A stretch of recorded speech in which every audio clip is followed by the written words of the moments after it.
Assalamualaikum warahmatullahi wabarakatuh.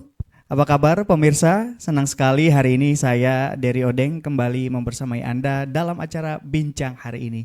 Pemirsa, DPRD Kabupaten Serang menyoroti penambahan anggaran sebesar 73 miliar rupiah pada DPUPR Kabupaten Serang. Hal ini disoroti karena dinilai tidak melalui mekanisme yang ada dan juga tidak melalui pembahasan bersama DPRD. Kemudian di tengah tuntutan transparansi ini juga polemik ini memunculkan pertanyaan besar.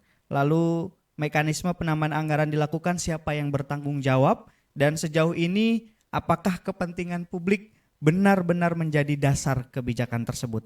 Telah hadir bersama kita di studio anggota Komisi 4 DPRD Kabupaten Serang sekaligus Ketua Fraksi Partai Demokrat, Bang Azwar. Selamat sore, Bang. Sore, Bagaimana Sore. kabar hari ini? Baik. Luar biasa. Di tengah kesibukan ini terima kasih sudah menyempatkan hadir sore hari ini di studio kami. Siap. Iya. Kalau tadi kita sudah bahas di awal, Bang. Jadi sebenarnya yang menjadi pokok persoalan dari DPRD ini seperti apa dalam penambahan anggaran tersebut? Ya, salam kenal ya. Iya, salam kenal, Pak. Siap. Kita baru pertama kali ketemu. Betul ya. sekali. Langsung ditanya masalah anggaran. Ya, perkenalkan nama saya Kang Azwar Anas. Ya. Saya dari fraksi Partai Demokrat. Kebetulan saya dapat amanah sebagai ketua fraksi. Jadi memang ya kemarin salah satu orang yang vokal untuk menyuarakan dan mempertanyakan tambahan anggaran ini, ya saya sendiri mempertanyakan penambahan anggaran. Iya. Nah, ini terjadi kenapa tanpa sepengetahuan kita. Jadi memang kemarin kita sudah minta rapat dengan PU dan akhirnya PU rapat bersama Ketua TAPD untuk ya meminta kejelasan yang anggaran itu. Dan alhamdulillah tadi kita habis rapat, nah kita sudah dapat penjelasan anggarannya. Baik. Dan memang ya alhamdulillah anggarannya sudah clear, kita sudah oke kan gitu. Baik, berarti sebelumnya ini memang belum ada pembahasan secara formal. Belum. Wah, ini lalu responnya bagaimana itu sebelumnya, Bang? Apa yang dilakukan DPRD kemarin? Ya kita dari Komisi 4 manggil dinas terkait PU khususnya meminta penjelasan anggaran yang penambahan itu, dan alhamdulillah sudah dijelaskan. Namun kita minta anggaran itu digeser. Baik. Pertama saya jelaskan sedikit. Pertama itu anggaran untuk ya RDF. RDF itu pembelian alat untuk di LH. Kita minta karena kan memang sekarang sampah kita kan langsung buang ke Cilowong ya. Iya. Sudah kerjasama, jadi kita anggap nggak perlu lagi itu alat pengering sampah kan. Nah, jadi kita minta dialokasikan, digeser untuk pembelian alat berat. Baik. Nah, jadi tadi sudah eskavator mini 2. Nah, itu sudah dialokasikan ke sana. Dan beberapa kegiatan juga ada pembelian lahan yang 14 miliar sudah kita dorong untuk di perubahan dibangunkan untuk cat and fill untuk gedung DPRD dan Bupati, seperti itu. Baik. Kalau dilihat dari aturan, Bang, apakah ini sudah sesuai dengan mekanisme pengajuan APBD-nya? Ya, sebenarnya karena memang ternyata sudah diketahui oleh Ketua DPRD. Iya. Cuma belum dikelirkan di teman-teman Banggar. Nah, seharusnya dikelirkan ke kita juga. Baik. Nah, biar supaya ya artinya Banggar ini kan perwakilan dari semua fraksi.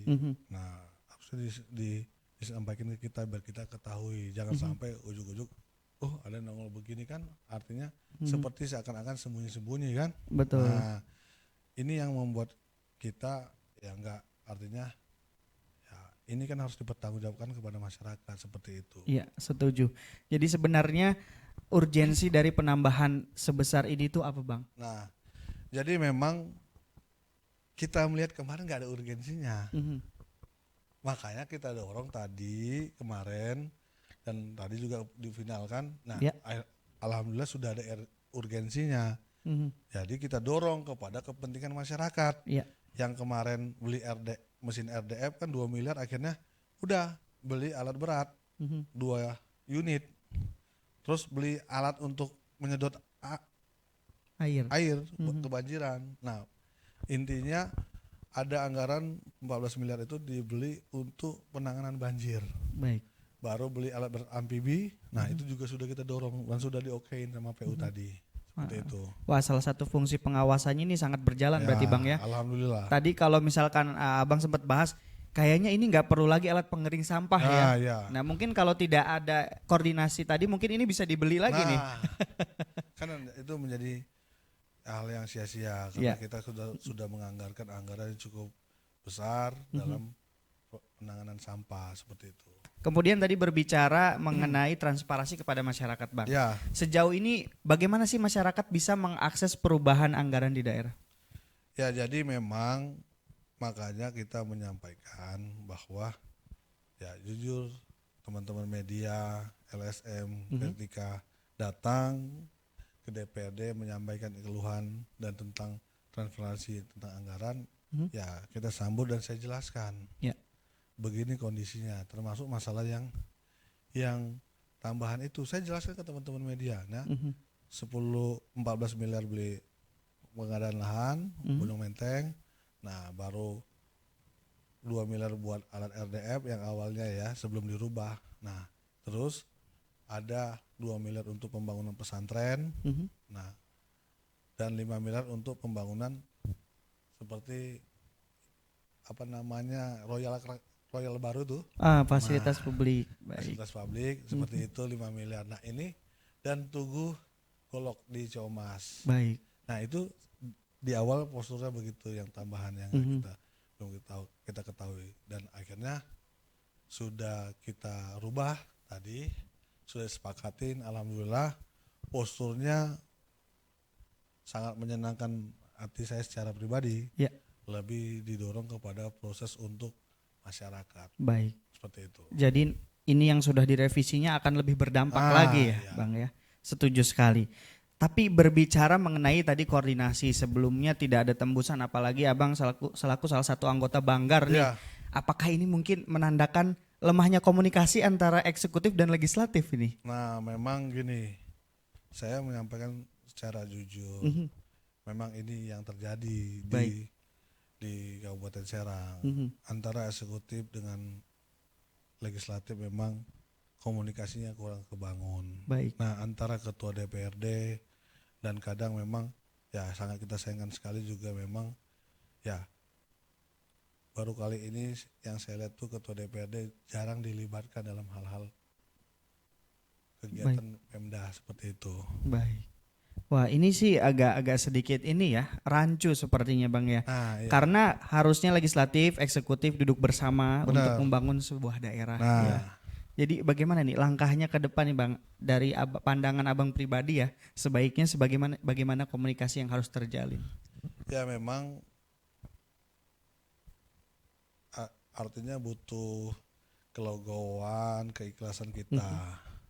Karena memang ya artinya proses politik yang sudah berjalan dan berlalu ini ya sudahlah, kan gitu. Betul. Kita bangun lembar baru untuk membangun Kabupaten Serang yang lebih baik. Ya, setuju. Nah, jadi yang sudah berlalu pilkada yang lalu sudah.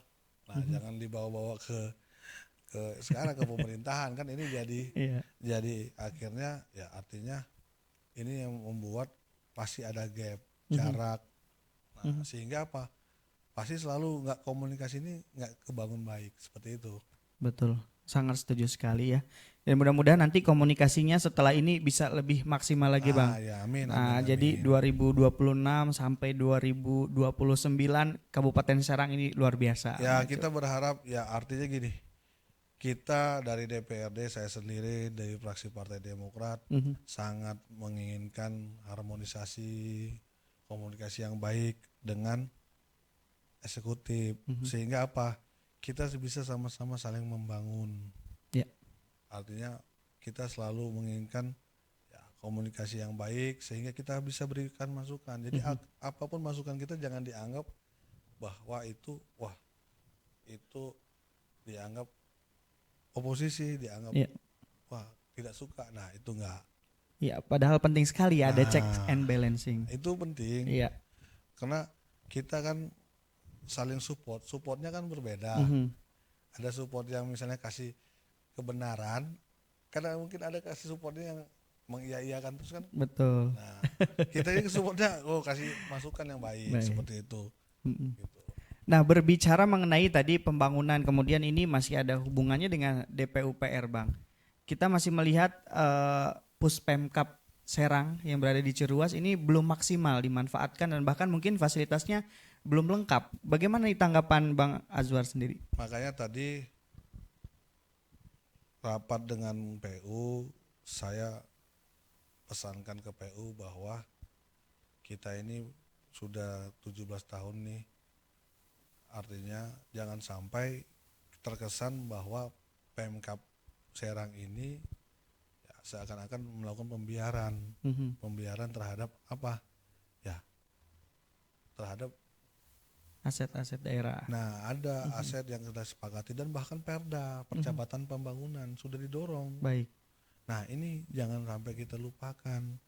Kita tadi mendorong bagaimana anggaran yang tadi yang saya sebutkan di 73 miliar itu didorong untuk Cat and Fill, dimulai untuk pembangunan awal gedung DPRD dan gedung Bupati. Nah itu sudah disepakati tadi. Baik. Alhamdulillah, ini pesan moral, malu juga kita sampai ada statement ya kemarin ada saya baca statement dari Pemkot Serang terkait masalah ya minta aset kan. Nah bahkan dari dinas-dinas juga menyampaikan ke kita bahwa mereka sudah ditagih sampai bulan Juli 2026 ini harus meninggalkan kantornya. Nah ini kan sangat disayangkan. Ya. Kita jangan menutup mata terkait hal ini. Makanya pesan moral yang harus kita lakukan adalah bagaimana kita melakukan proses penganggaran dan cepat membangun di sana. Baik. Biar ada konsentrasi pemerintahan kita yang baik di sana, gitu kan. Ini menarik sekali. Berarti salah satunya yang Bang Azwar dorong tadi di 73 miliar ini adalah percepatan pembangunan Puspemkab. Ya. Iya, luar biasa. Jadi kan ada 15 miliar itu gedung, 15 miliar itu pembangunan untuk gedung KB. Nah itu lanjutan dan ada pembelian lahan yang 14 miliar itu kita batalkan dan didorong ke sana sama beli alat-alat penanganan banjir. Oh, baik. Gitu. Jadi baik. yang itu 14 miliar itu buat Cat and Fill, 2 gedung DPRD, gedung Bupati dan pembelian alat sedot untuk Penanganan banjir. air gitu. Baik, ini kalau tentang banjir, memang beberapa waktu lalu daerah Serang Timur khususnya ini Bang luar biasa parah sekali. Termasuk kemarin kami lihat juga di berbagai portal berita ya ada daerah yang memang banjirnya bercampur dengan limbah. Benar. Nah ini kami pantau terus nih media sosialnya Bang Azwar kemarin sempat menyalurkan bantuan. Bagaimana kondisi masyarakat di sana? Ya memang ini berdasarkan laporan dari RT, RW, tim-tim saya juga di salah satu yang saya kunjungi Desa Songgom. Memang ini sangat luar biasa ya parahnya ya. Nah, dan yang saya temukan, saya malam ke sana yang saya temukan memang kondisi masyarakat sangat prihatin. Ya, di Songgom sendiri yang saya datangin hari Sabtu itu ternyata memang mereka belum dapat supporting. Nah memang dalamnya segini ya, sepaha ya. Jadi memang saya sedikit memberi bantuan dan saya juga menelepon beberapa kepala dinas untuk mereka membuka dapur, nah dan mengecek kesehatan untuk masyarakat. Karena memang yang dirasakan sekarang oleh masyarakat, mereka mengungsikan di masjid. Nah itu Songgom Rawa tuh, mereka mengungsi di masjid ada sekitar ya 80 kakak ya. Baik. Mereka ngungsi di masjid dan mereka ya tidak ada supporting bantuan dari siapapun. Nah bahkan mereka mulai gatal-gatal, mencret kan. Nah ini yang sangat memprihatinkan. Nah jadi yang kita harapkan kalau bukan dari pemerintah daerah itu jangan cuma kita memberikan bantuan sembako, tapi memang yang diharapkan oleh masyarakat adalah solusi permanen Baik. ke depan, solusi konkret yang sehingga mereka nggak merasakan banjir lagi. Betul. Nah ini yang tadi kita dalam waktu dekat ini minggu depan kita akan koordinasi dengan balai. Nah koordinasi dengan balai, apa nih solusinya? Kita juga harus cari. Dan besok juga hari Kamis kita panggil BPBD, baru PU, Dinas Kesehatan, dan Dinsos. Kenapa? Masa di BPBD kita juga tidak ada anggaran? Ironis sekali ya, Nah, dengan ini- daerah yang berpotensi bencana yang cukup besar. Ini Ya. yang kita lihat tidak ada anggaran untuk penanganannya. Kan sangat sangat miris. Nah ini saya sampai telepon kemarin Pak Ajat, kepala dinasnya, iya Pak kondisinya begini. Makanya saya mengusulkan kepada Ketua DPRD untuk kita panggil Kamis. Bagaimana nih langkah konkretnya? Jangan sampai warga sudah berminggu-minggu nih banjir tidak turun-turun. Iya. Solusinya nggak ada, masa kita biarkan begini. Nah itu. Wah, ini sangat solutif ya. Nah, Berarti itu 73 miliaran maksimal. Jadi di Desa Songgom, di Parigi juga begitu. Di Parigi itu sampai 2 minggu. Ya memang sudah dapat bantuan dari Dinsos. Mereka sampai bilang ke saya, Pak Dewan izin, kita udah bosan makan mie katanya. Waduh. Jadi Iya. ya saya, ya kan namanya kita kan semampunya kita bawa Betul. beras, bawa mie, dan alhamdulillah saya bantu uang tunai untuk ya beli lauk mereka biar supaya mereka nggak bosan. Tapi saat ini memang kondisinya sudah surut ya Pak ya? Enggak, jadi Masih? masih. Baik. Mereka sudah 2 minggu, artinya kan ini luapan Sungai Cidurian. Nah, luapan sungai ini kan bukan melihat kondisi di alam kita di sini, tapi kan dia aliran Dari hulu ya? Nah, Betul. aliran dari Rangkas, dari Pandeglang kan. Nah, ini kalau di sana hujan terus kan Tetap ya aja kan. terdampak. Nah, ini. Jadi memang kita harus cari win-win solusi. Bagaimana? Apakah kita buat tanggul sepanjang ini area Sungai Cidurian? Nah, ini perlu kita cari solusinya gitu. Mudah-mudahan ini nanti bisa segera didorong ya Bang ya. Siap, Ini kami mewakili masyarakat senang sekali nih mendengar Alhamdulillah. adanya gebrakan-gebrakan dari anggota dewan ya, khususnya mudah-mudahan ini bisa menjadi wadah aspirasi untuk masyarakat juga nih Bang. Berbicara mengenai tadi transparansi anggaran, apa sih Bang yang mau disampaikan kepada masyarakat mengenai penambahan anggaran ini? Silakan. Ya memang kan kita punya konsekuensi moral yang memang harus kita bangun dalam diri kita, nah, sehingga kita menyampaikan apapun yang dianggarkan dalam ya di Pemda sendiri kita harus bisa dipertanggungjawabkan dan berdampak kepada kemaslahatan masyarakat. Makanya kita nggak mau kalau misalnya anggaran kemarin ini beli apa, beli ini ngapain kan gitu. Kita selalu mendorong apa manfaatnya. Gitu. Tadi juga kita tanyakan ke PU, ini 5 miliar buat ini apa manfaatnya masyarakat? Ya mudah-mudahan ini menjadi ya pusat ekonomi masyarakat, karena memang pembangunan seperti Royal Baru itu didorong di Anyer. Nah mudah-mudahan menjadi pusat ekonomi, penambahan ya kan ekonomi di Anyer itu mulai lesu kan, para wisatanya didorong untuk meningkatkan, seperti itu. Baik, terakhir Bang, boleh sampaikan closing statement baik untuk masyarakat ataupun mungkin untuk eksekutif di Kabupaten Serang. Ya Silakan. kalau pesan saya buat eksekutif ya mari bergandengan tangan membangun dan berkolaborasi membangun Kabupaten Serang yang menjadi lebih baik. Dan buat masyarakat ya apapun hal-hal yang ditemukan di masyarakat bisa sampaikan langsung ke DPRD, khususnya ke Komisi 4 saya sendiri. Nah, kalau ada temuan-temuan di masyarakat di lapangan seperti itu. Baik, terima kasih Bang Azwar, luar biasa penjelasan hari ini. Ini cukup membuka wawasan publik mengenai isu yang saat ini berkembang ya. Benar. Dan ini juga mudah-mudahan bisa menjadi informasi bagi masyarakat bahwa memang seharusnya seperti ini, anggaran yang dipergunakan seperti apa dan harus bisa menampung aspirasi masyarakat. Siap. Sekali lagi terima kasih Bang Azwar sudah Sama-sama. hadir sore hari ini, dan juga pemirsa terima kasih sudah menyaksikan tayangan Bincang hari ini. Semoga apa yang kita bahas hari ini bisa bermanfaat untuk Anda di rumah, dan jangan lupa saksikan terus tayangan Bincang hari ini hanya di Sultan TV. Saya dari Odeng pamit undur diri. Wassalamualaikum warahmatullahi wabarakatuh. Waalaikumsalam.